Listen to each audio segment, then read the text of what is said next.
Hello everyone friends, today let's talk about the previous year economics paper.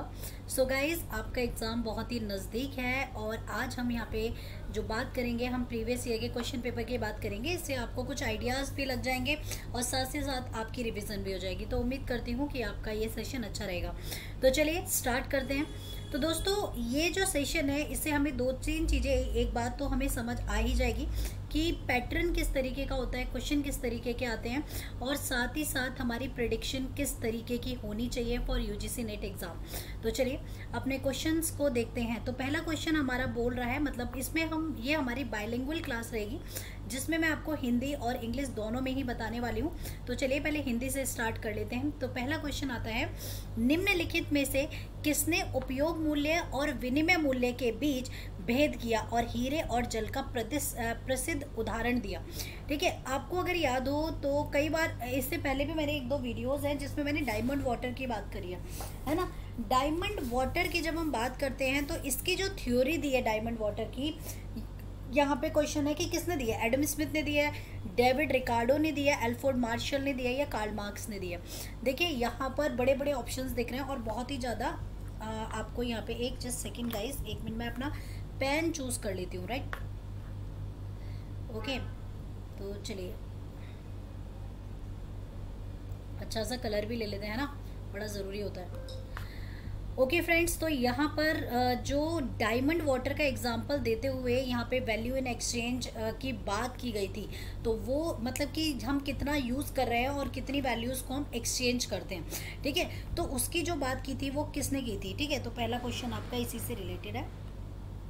ठीक है, तो आपके ऑप्शन है Adam Smith, David Ricardo, Alfred Marshall या Karl Marx. यहाँ पे देख रहे हो एडम स्मिथ। एडम स्मिथ तो हमारे फादर ऑफ इकोनॉमिक्स हैं और इन्होंने जो थ्योरी दी है, इनकी जो ज़्यादातर थ्योरीज हैं वो क्लासिकल थ्योरीज हैं। ठीक है, तो कैसी क्लासिकल थ्योरीज हैं, और ये हमेशा बिलीव करते हैं किस चीज़ में, ये लॉन्ग टाइम में बिलीव करते हैं। पर एक ऐसे बहुत ही महान अगर मैं कहूँगी एक बहुत ही महान वो हैं इकोनॉमिस्ट हैं जो कहते हैं कि everything is dead in long run, कि सारी चीज़ें डेड हैं लॉन्ग रन के अंदर। उनका आपको नाम बताना है कमेंट सेक्शन में। तो बहुत ही इजी है गाइस, जल्दी से बताना। और यहाँ पर जो करेक्ट आंसर है एडम स्मिथ ही है। एडम स्मिथ ने ही डायमंड वाटर की मतलब वो दी थी, मतलब थ्योरी मतलब वो रिकमेंड की थी। इसके बाद डेविड रिकार्डो भी क्लासिकल में आते हैं। एल्फ्रेड मार्शल ने एक थ्योरी दी थी, उनकी थ्योरी का नाम है प्रिंसिपल्स ऑफ इकोनॉमिक्स। ठीक है, इनकी थ्योरी का नाम क्या है, इनकी थ्योरी का नाम है प्रिंसिपल्स ऑफ इकोनॉमिक्स। ठीक है, तो ये भी याद रख लीजिएगा कि कभी पूछ लेता है कि प्रिंसिपल ऑफ इकोनॉमिक्स किसने दिया, तो ये एल्फ्रेड मार्शल ने दिया। ठीक है, कार्ल मार्क्स की जो थ्योरीज हैं वो थोड़ी डिफरेंट है, इसको थोड़ा सा पढ़ना पड़ेगा क्योंकि इन्होंने जो क्लासिकल थ्योरीज हैं और जो आपकी क्या है मॉडर्न थ्योरीज हैं उनके बीच का एक मतलब कंक्लूजन टाइप दिया है। उसके बाद में बारे में हम बाद में बात करेंगे। ओके गाइज, तो चलिए हमारा अगला क्वेश्चन आता है, when income effect became stronger then substitution effect the labour supply curve will. अगर आपका क्या हो जाता है कि जो इनकम इफेक्ट है यानी कि जो आय का प्रभाव है वो प्रतिस्थापन प्रभाव से ज़्यादा हो जाता है तो लेबर सप्लाई कर्व क्या होगा। तो देखिए यहाँ पर अब हमें ये जानने की ज़रूरत रहेगी फ्रेंड्स कि what do we mean by the income effect और सब्सटीट्यूशन इफेक्ट। अगर आपने डिमांड एंड सप्लाई चैप्टर पढ़ा हुआ है तो आप इसका आंसर बिल्कुल दे देंगे। कैसे, तो देखिए यहाँ पर इनकम इफेक्ट कब होता है और सब्सटीट्यूशन इफेक्ट क्या होता है। पहले मैं आपको थोड़ा सा बताऊंगी सब्सटीट्यूशन इफेक्ट के बारे में, देन मैं आपसे बात करूंगी इनकम इफेक्ट के बारे में। तो देखिए एक जस्ट 2 मिनट्स गाइस, 1 मिनट हम इसे थोड़ा सा सेट कर लेते हैं अपनी स्क्रीन को, तो देन हम अच्छा बता पाएंगे। ठीक है, हो गई है, चलिए ओके। तो सब्स्टिट्यूशन इफेक्ट को हिंदी में प्रतिस्थापन प्रभाव कहते हैं। प्रतिस्थापन प्रभाव जो होता है दो वस्तुओं के इफेक्ट्स को दिखाएगा। देखिए हमारे जो रिलेटिव गुड्स होते हैं वो दो तरह के होते हैं, एक सब्स्टिट्यूशन गुड्स और एक होते हैं complementary goods. Substitution goods are that goods की जो जिन्हें आप क्या कर सकते हो कि रिप्लेस कर सकते हो एक दूसरे के बिहाव पे, जैसे कि लाइक टी एंड कॉफ़ी। अगर मान लीजिए इकोनॉमी में टी के प्राइसेस बहुत बढ़ जाते हैं तो आप क्या बाय कर सकते हो, आप कॉफ़ी बाय कर सकते हो, ठीक है, बिकॉज एक दोनों ही मॉर्निंग रिफ्रेशिंग का काम करते हैं, तो एक दूसरे के सब्सटीट्यूट्स हैं। पर अगर मैं कॉम्प्लीमेंट्री की बात करूं तो ये एक दूसरे के साथ ही काम करते हैं, यानी कि ये वर्क विद टुगेदर, ठीक है। तो ये टुगेदरनेस में बिलीव रखते हैं और इनके बेस्ट एग्जांपल हो गए कार एंड पेट्रोल, ठीक है। कार के बिना पेट्रोल नहीं चलता और पेट्रोल के बिना कार नहीं चलेगी। अगर कुछ अभी यहाँ पे कुछ क्रिटिक्स कह देंगे कि हम पेट्रोल को मोटरसाइकिल से चला लेंगे, तो मोटरसाइकिल और पेट्रोल ऑल्सो कॉम्प्लीमेंट्री, ठीक है। तो ये क्या हो गए इस तरह के। पर अभी हम कॉम्प्लीमेंट्री की बात नहीं कर रहे, पर हम सब्स्टिट्यूट की बात कर रहे हैं। और सब्स्टिट्यूट इफेक्ट जब भी इनकम इफेक्ट से ज़्यादा हो जाता है तो ये इस तरीके का कर्व बनता है। क्यों? क्योंकि यहाँ पर क्या है, आप दूसरी चीज़ों को प्रीफर ज़्यादा कर रहे हो। इनकम इफेक्ट में क्या है कि अगर आपकी इनकम ज़्यादा होगी तो आप क्या खरीदोगे, नॉर्मल गुड्स ज़्यादा खरीदोगे। अगर आपकी इनकम कम होगी तो आप इन्फीरियर गुड्स खरीदोगे। इन्फीरियर गुड्स क्या होते हैं? इन्फीरियर गुड्स वो गुड्स होते हैं जो लाइक चले तो चांद तक, ना चले तो शाम तक। इट मीन्स कि गाइस इनकी कोई गारंटी और वारंटी नहीं होती। चल गए तो चल गए, नहीं चले तो नहीं चले, ठीक है। तो व्यक्ति की जब इनकम बहुत ज़्यादा होती है तो वो नॉर्मल गुड्स पे प्रीफर करता है, पर जब उसकी इनकम कम होती है तो गिफिन गुड्स की साइड जाता है। गिफिन गुड्स से कंफ्यूज मत होइए, Giffen goods are another name of inferior goods, okay. तो गाइज यहाँ पर क्या होगा कि ये एक अनदर नेम है। तो अगर इनकम इफेक्ट बहुत ज़्यादा हो जाएगा और सब्सटीट्यूट इफेक्ट बहुत ज़्यादा, मतलब क्या बोल रहा है, when the income effect became stronger than the substitute effect then the labour curve will be bend backwards. तो आपका answer number C is the correct answer, okay. तो यहाँ तक आपको क्लियर हो गया होगा। तो चलिए गाइस, अब यहाँ पे बात करेंगे बहुत ही महत्वपूर्ण सवाल की, जिस तरह जिस तरीके के क्वेश्चंस यूजीसी नेट आपसे मैक्सिमम पूछता है, जहाँ पे ये एक मतलब कोड देता है, फिर बोलता है कि आपको इसका रीजन बताना है, ठीक है। तो चलिए इस क्वेश्चन में आ जाते हैं। बोला है the concept of supply curve is meaningless for the monopolist. यहाँ पर बोला है, इसका रीजन दिया है, monopolist are price setter, it does not make reuse to ask what output they will produce at various prices, ठीक है। तो यहाँ पे इसके कोड दे रखे हैं, both assertion and the reason is correct, यानी कि जो क्वेश्चन दिया है उसका रीजन भी सही है, ठीक है। And explanation are also good, ठीक है। तो पहले तो हम इसे एक बार हिंदी में मैं आप लोगों को बताना चाहूंगी, क्योंकि मैंने बताया जैसे कि मैं हिंदी में भी आपको एक्सप्लेन करूंगी। अभी कथन दिया है कि एकाधिकारी के लिए आपूर्ति वक्र की अवधारणा कोई अर्थ नहीं रखती। क्यों नहीं रखती? उसका रीजन दिया है कि एकाधिकारी गण मूल्य निर्धारक होते हैं और विभिन्न कीमतों पर वे क्या उत्पादन करेंगे यह पूछना कोई मायने नहीं रखता। तो देखिए, अगर मैं एकाधिकारी की बात करूं, यहाँ पे बात की जा रही है मोनोपोलिस्ट की, ठीक है, मोनोपोलिस्टिक मार्केट की जब ये बात की जा रही है तो मोनोपोलिस्टिक मार्केट कौन सी हो गई? देयर आर मोनोपोली बोल रहे हैं, मोनोपोलिस्टिक बोल रहे हैं, जस्ट एक बार क्लियर कर लेंगे गाइस। एकाधिकारी की बात कर रहे हैं ना।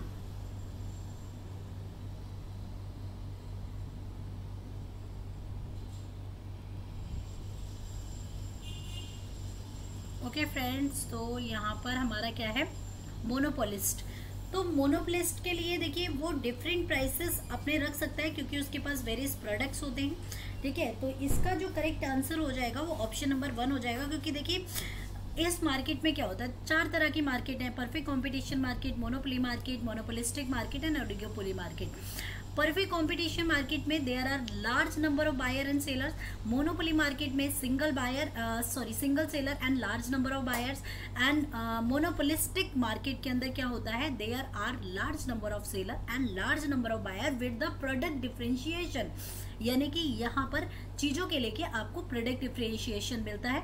Oligopoly market is that market where are few number of buyers and few number of seller, because in this market there are big firms। यहाँ पे क्या होती है, बहुत ज्यादा बिग फर्म्स होती हैं, ठीक है। ओके गाइस, तो यहाँ पर आपका एकदम रीजन एकदम करेक्ट है, तो गाइस इसका option number A definitely correct होगा, ठीक है। चलिए आगे बढ़ते हैं। अब हम जाएंगे क्वेश्चन नंबर 5 में, और हमारा 5वां प्रश्न क्या बोल रहा है, predatory pricing policy is design to. जो प्रीडेटरी प्राइसिंग पॉलिसीज होती हैं वो किस चीज के लिए डिजाइन की जाती हैं। तो जरा एक बार हिंदी में भी से हम लोग देखेंगे क्वेश्चन को, क्योंकि हमने आपसे वादा किया है तो उसको निभाएंगे। कीमत निर्धारण की स्वार्थ चालित नीति किस लिए बनाई जाती है। अब देखिए स्वार्थ चालित नीति क्या होती है। तो यहाँ पर होता है कि आप अपने प्राइसेस को खुद ही प्रेडिक्ट कर रहे हैं। अब आप ये सोच लीजिए गाइस कि आप प्राइसेस को प्रेडिक्ट कब कर सकते हैं। आप परफेक्ट कंपटीशन मार्केट में तो प्राइसेस को प्रेडिक्ट नहीं कर सकते। क्यों नहीं कर सकते? क्योंकि there are large number of seller. ठीक है, आप किस में कर सकते हैं? मोनोपोली मार्केट में कर सकते हैं। आप उस अकॉर्डिंग आंसर दे दीजिए। Drive competitors out of business, maximise profit, encourage entrant into the market. इसके बाद अटेन लीस्ट कॉस्ट आउटपुट। तो गाइस देखिए जब हम प्रेडिक्टरी प्राइस डिजाइन करते हैं तो इट मींस कि हम उस कंपटीशन से बाहर जाकर या अपने कॉम्पिटिटर को हटाने की कोशिश कर रहे हैं। इसीलिए ऑप्शन क्या हो जाएगा? तो option number A is the correct answer. So next question guys के अगले क्वेश्चन में जाते हैं। ओके फ्रेंड्स, आई थिंक यहाँ तक आपको क्लियर होगा। Our next question is match item list 1 with item in list 2 and select the correct answer. Okay, यहाँ पे आपको लिस्ट 2 दे रखी है और बोला है कि करेक्ट आपको सिलेक्ट करना है। यहाँ पे देखिए, यहाँ पे हाइपोथेसिस या फिर आपको थ्योरीज के बारे में बताया गया है और उनके बड़े बड़े इकोनॉमिस्ट के नाम दिए गए हैं। आपको बता रहे हैं कि किसकी थ्योरी किसने दी है। ठीक है, चलो ओके गाइस देखिए अभी हम पे इतना टाइम नहीं है कि अब हम पूरी थ्योरीज रिवाइज करें। अभी हम पूरी थ्योरीज तो नहीं पढ़ सकते, पर लेकिन हम थोड़ा थोड़ा ऊपर से मैं आपको जितना हो सकेगा उतना मैं बता दूंगी। ठीक है, तो चलो यहाँ पर क्वेश्चन बोल रहा है कि द स्क्रीनिंग हाइपोथेसिस किसने दिया है। तो अगर आपने मेरे कभी वीडियोस देखे हैं तो मैंने कई बार स्क्रीनिंग हाइपोथेसिस के बारे में पढ़ाया है कि स्क्रीनिंग हाइपोथेसिस मिलर ने दी थी। तो यहाँ पर इसका तो करेक्ट जो मैच हो गया ए का 4 हो गया। ठीक है, ए का 4 हो गया। अब देख लो भैया यहाँ पे ए का 4 कौन सा दे रखा है, वही आपके आंसर्स होंगे। तो सी आपको ऑप्शंस में दिया है, सी इज द करेक्ट आंसर। ठीक है, तो देखिए यहाँ पर फिर से वापस ही चलते हैं। और गाइज अगर इस तरह के क्वेश्चंस होते हैं ना, देखिए मैं हमेशा कहती हूँ कि अगर इस तरह के क्वेश्चन आप पढ़ रहे हो तो प्लीज़ हिंदी को इग्नोर करें, इंग्लिश में ही पढ़ें, क्योंकि थ्योरीज आपको हिंदी में बड़ी कंफ्यूज करती हैं इकोनॉमिक्स की। तो द स्क्रीनिंग ऑफ हाइपोथेसिस ये दिया था Paul B Miller and Paul A Volcker ने। इसके बाद जॉब मार्केट, ठीक है, जॉब मार्केट सिंगलिंग ये किसके द्वारा दिया गया है? Job market signalling. And the problem of the moral hazard in case of medical insurance, जो मेडिकल इंश्योरेंस के दौरान परेशानियां आती हैं, the market for the lemons. ठीक है, तो ये guys the market for the lemons जो दिया गया था, जस्ट 2 मिनट रुकेंगे। मार्केट फॉर द लेमन्स जो दिया है गाइस ये जॉर्ज ए एक्लॉफ ने दिया है। ठीक है, the problem of the moral hazard in case of medical insurance ये केजी एरो ने दिया है।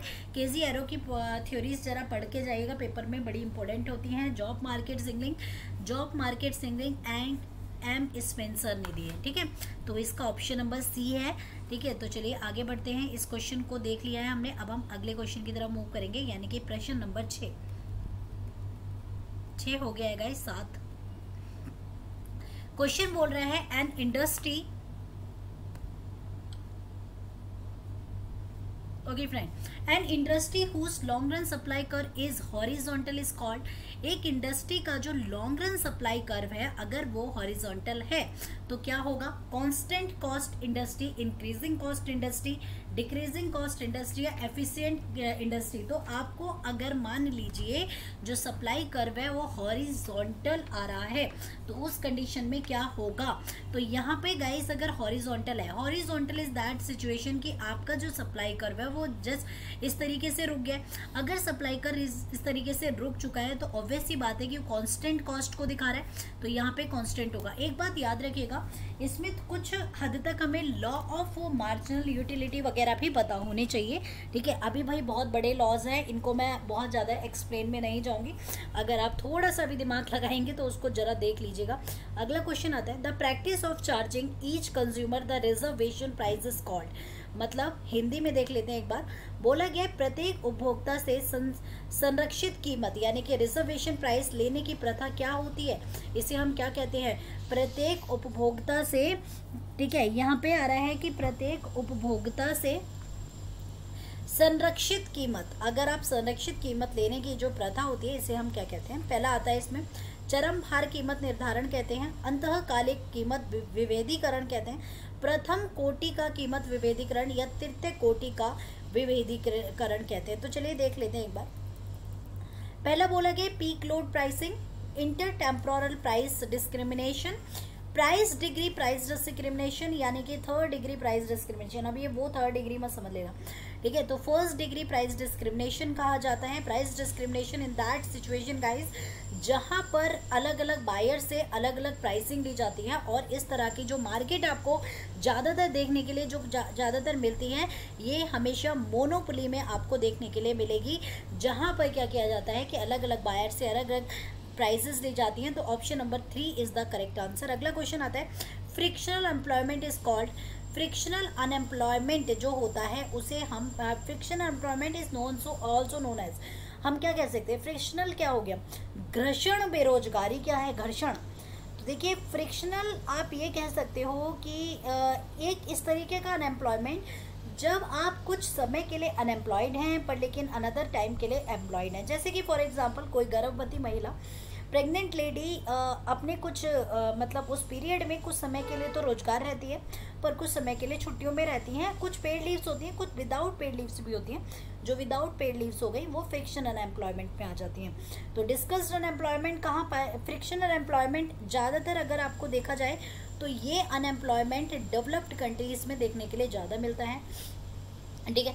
अगर मैं डिस्कस्ड अनएम्प्लॉयमेंट की बात करूं तो ये रूरल कंट्रीज़ में मतलब रूरल एरियाज़ में मिलेगा। जैसे कि किसी भी काम को करने के लिए 10 लोगों की ज़रूरत है पर और 10 लोग मिलके आउटपुट जो दे रहे हैं 100 दे रहे हैं, पर उस 10 की जगह 11 लोग लगे हुए हैं और आउटपुट ऑल्सो 100, तो इसमें से एक निकाल दिया जाए तो कोई फ़र्क नहीं पड़ेगा, और हमारे देश के रूरल एरियाज़ में ज़्यादातर होता है, ठीक है। तो ये याद रखेंगे। इसके बाद टर्न ओवर अनएम्प्लॉयमेंट, इसके बारे में बात करूंगी। साइकिल अनएम्प्लॉयमेंट का मतलब होता है चक्रीय बेरोजगारी। चक्रीय बेरोजगारी का मतलब मेरे प्यारे बच्चों क्या होगा? चक्रीय बेरोजगारी जो ऑटोमेटिक आती है, यानी कि मार्केट के इन्फ्लेशन डिफ्लेशन पे डिपेंड करती है। स्ट्रक्चरल अनएम्प्लॉयमेंट, आपने कुछ नहीं किया, मार्केट में कुछ सिचुएशन चेंज हुई जिसकी वजह से टेक्नोलॉजी वगैरह चेंज आई, आप उस टेक्नोलॉजी पे काम नहीं करना आता आपको, तो हो सकता है कि आपकी जॉब चली जाए, राइट। तो यहाँ पर करेक्ट आंसर होगा option number B, turnover employment unemployment. Turnover employment का मतलब क्या हो गया कि आप कुछ समय के लिए तो रोजगार हैं और कुछ समय के लिए आप बेरोजगार हो गए, तो टर्न ओवर हो गया, यानी कि इसे ठीक है, इसे टर्न ओवर बेरोजगारी कहा जाता है। तो गाइज ये क्वेश्चन कुछ ऐसा था, आपको कुछ नहीं समझ आ रहा था तो आप बस ये देख लेते कि पहले 3 तो हमेशा हम करते ही हैं, मतलब पहला तीसरा और चौथा इससे अलग था, तो यही आंसर है। अगला बोल रहे हैं arrange in ascending chronological order the following consumption hypothesis in which they appeared in the economic literature, ठीक है। तो बड़ा ही अच्छा क्वेश्चन है, देख लेते हैं हिंदी में क्या बोल रहा है। क्वेश्चन बोल रहा है यहाँ पर, निम्नलिखित उपभोग की परिकल्पना जिस क्रम में अर्थव्यवस्था के साहित्य में दिखाई पड़ती हैं उन्हें आरोही कलानुक्रमिक क्रम में व्यवस्थित करें। निरपेक्ष आय परिकल्पना, ठीक है, स्थायी आय परिकल्पना, जीवन चक्र परिकल्पना या सापेक्ष आय परिकल्पना। यानी कि बच्चे इंग्लिश में अगर मैं बात करती हूँ तो यहाँ पे बोल रहा है absolute increase hypothesis, permanent increase hypothesis, life cycle hypothesis, relative increase hypothesis, ठीक है। तो यहाँ पर अगर मैं किस वे में करना है, हमें असेंडिंग ऑर्डर में करना है, यानी कि बढ़ते हुए क्रम में करना है, ठीक है। तो देखिए यहाँ पर करेक्ट आंसर जो है, अगर सबसे पहले तो वही आता है एब्सोल्यूट के बाद रिलेटिव आएगा और रिलेटिव के बाद लाइफ साइकिल और लाइफ साइकिल के बाद परमानेंट, यानी कि सबसे पहले एब्सोल्यूट नंबर 1 पे, इसके बाद रिलेटिव नंबर 2 पे आ गया, है ना। तो ये वाला ऑप्शन सही हो जाएगा। ओके गाइस, तो नेक्स्ट क्वेश्चन करेंगे। बोला गया which of the following component of aggregate demand is self terminating and self financing, मतलब बोल रहा है कि इनमें से कौन सा ऐसा समग्र मांग का कौन सा अवयव है जो कि स्वविरामी और स्व वित्तपोषण, यानी कि खुद ही काम करता है भैया, अपने लिए सारे रिसोर्सेज को जुटाता है, इंडिविजुअल काम करने में मतलब वो रखता है। तो यहाँ पे बोला गया है इन्वेस्टमेंट एक्सपेंडिचर, ठीक है, पहला आता है investment expenditure, durable consumption expenditure. यहाँ पे बोला है सेल्फ टर्मिनेटिंग और सेल्फ फाइनेंसिंग। तो durable consumption, non durable consumption, government expenditure. Government expenditure कभी भी सेल्फ नहीं हो सकता because is control by the government. Investment expenditure जो है ये फ्यूचर निर्धारित होता है, तो सेल्फ फाइनेंसिंग का एक हो सकता है, पर ये सेल्फ टर्मिनेट नहीं हो सकता, तो ये भी आंसर नहीं है, नॉन तो हो ही नहीं सकता। तो option number B is correct. Arrange all four concepts of the money supply M1, M2, M4 in the ascending order of their liquidity। अगर हम इसे इसके लिक्विडिटी के अकॉर्डिंग देखें तो इसके असेंडिंग ऑर्डर क्या होते हैं, तो सबसे ज़्यादा लिक्विडिटी M4 में होती है,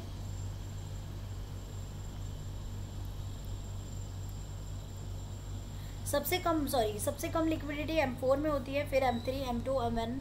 तो ये आपका असेंडिंग ऑर्डर हो जाता है इसका M4, M3, M2 and M1। तो आंसर इज डी।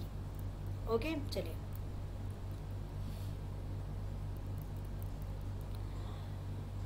बोला गया है who amongst the 14 question, who amongst the following economist impart money demand of a portfolio theory approach. यानी कि यहाँ पे हिंदी में बात करूँ तो क्वेश्चन बोल रहा है कि मुद्रा की मांग को पोर्टफोलियो थ्योरी उपागम के रूप में के रूप में निम्नलिखित में से किस अर्थशास्त्री ने प्रस्तुत किया?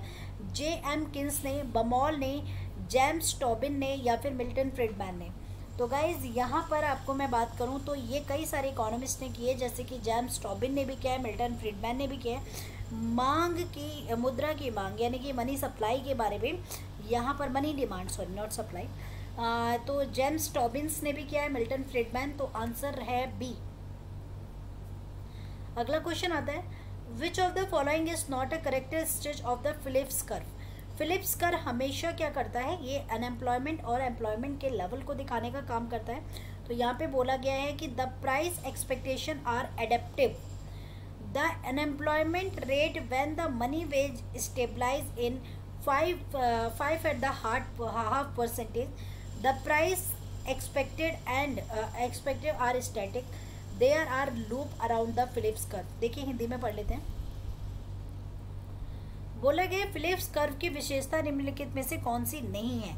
कीमत प्रत्याशाएं अनुकूल होती हैं फिलिप्स कर्व के अंदर, पहला बोल रहा है अनुकूल होती हैं, मतलब जो भी प्राइसेस होने वाली हैं अब फ्यूचर में तो वो अनुकूल होती हैं। तो भैया यही नहीं है, क्योंकि कभी भी इसके फिलिप्स कर्व क्या करता है, अनएम्प्लॉयमेंट और एम्प्लॉयमेंट के लेवल को दिखाता है, और फ्यूचर में क्या होने वाला है इसको आप एडिप्ट नहीं कर सकते।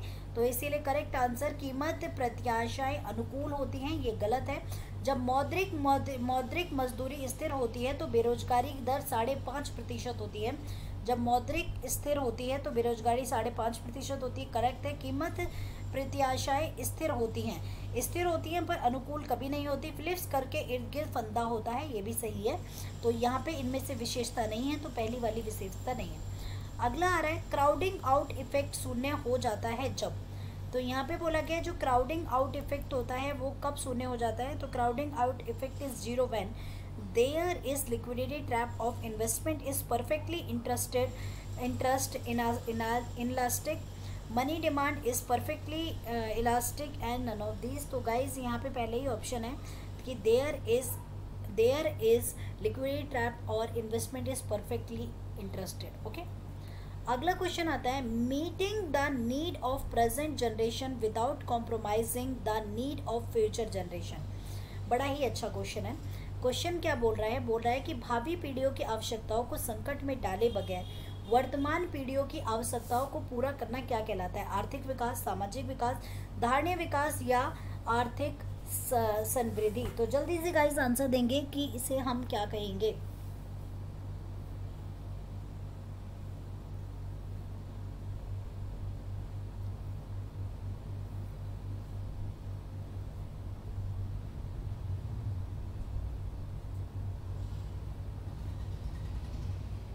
ओके फ्रेंड्स, तो इसका करेक्ट आंसर क्या हो जाएगा क्वेश्चन नंबर 17 का? तो इसका क्वेश्चन हो जाएगा धारणीय विकास यानी कि सस्टेनेबल डेवलपमेंट।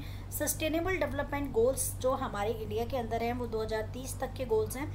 ठीक है, सस्टेनेबल डेवलपमेंट गोल्स हमेशा ये करते हैं कि जो प्रेजेंट जनरेशन की जो नीड्स हैं उन्हें कॉम्प्रोमाइज़ किए गए ना फ्यूचर की जनरेशन की नीड्स को फुलफिल करने की बात करते हैं।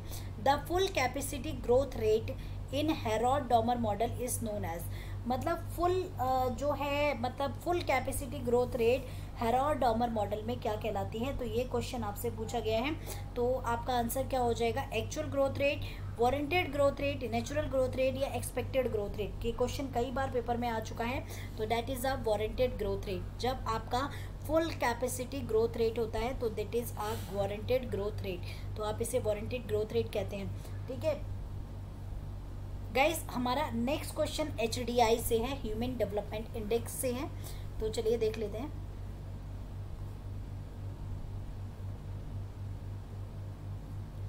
फाइन, चलिए क्वेश्चन हमारा क्या बोल रहा है पहले तो हम इसको पढ़ेंगे अच्छे से।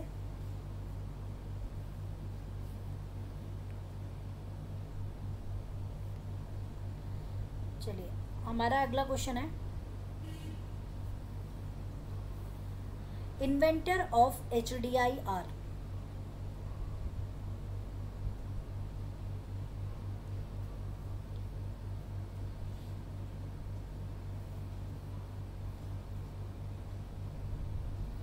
Inventor of human development index. ठीक है, तो यहाँ पर बोला गया है कि इसके इन्वेंटर कौन है। ठीक है, किसने इसे इन्वेंट किया है? तो आपके ऑप्शन है हैरिस टोर्डो, ठीक है, मैग्नार्ड देसाई ने, या फिर रॉबर्ट सोलो ने, या अमृत्या सेन ने।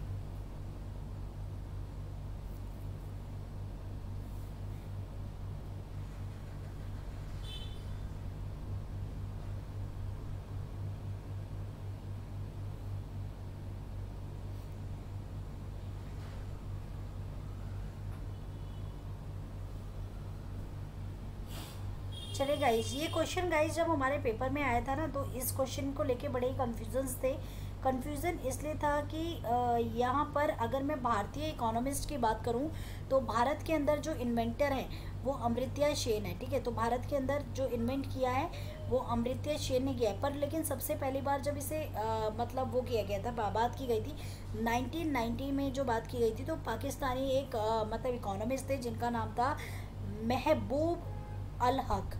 ठीक है, तो महबूब अल हक ने सबसे पहली बार इसको मतलब फर्स्टली इसके बारे में मेजरमेंट दिए थे। ठीक है, और इंडिया के अंदर अमृत्या सेन के द्वारा 2010 में इसको किया गया था। तो अगर ये क्वेश्चन थोड़ा सा टेकी था, अलग था, तो इसीलिए इसके सभी स्टूडेंट को फुल मार्क्स मिले थे जब पेपर में आया था। चलिए अगला क्वेश्चन आता है, कंपोनेंट ऑफ PQLI। ठीक है, तो यहाँ पे बोला गया है, यहाँ पर क्वेश्चन अच्छा है, component of PQLI।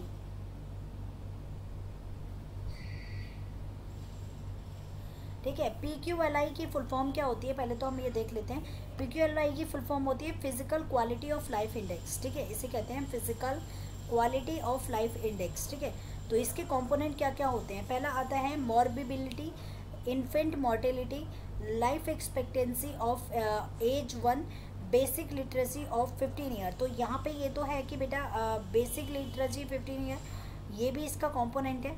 ठीक है, तो ये भी लाइफ एक्सपेक्टेंसी भी इसका कंपोनेंट है।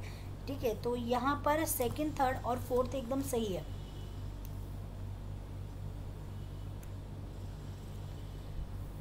ओके, सेकंड, थर्ड, फोर्थ एकदम करेक्ट है। इसमें फर्स्ट नहीं आता तो इसीलिए करेक्ट आंसर हो जाएगा ऑप्शन नंबर बी।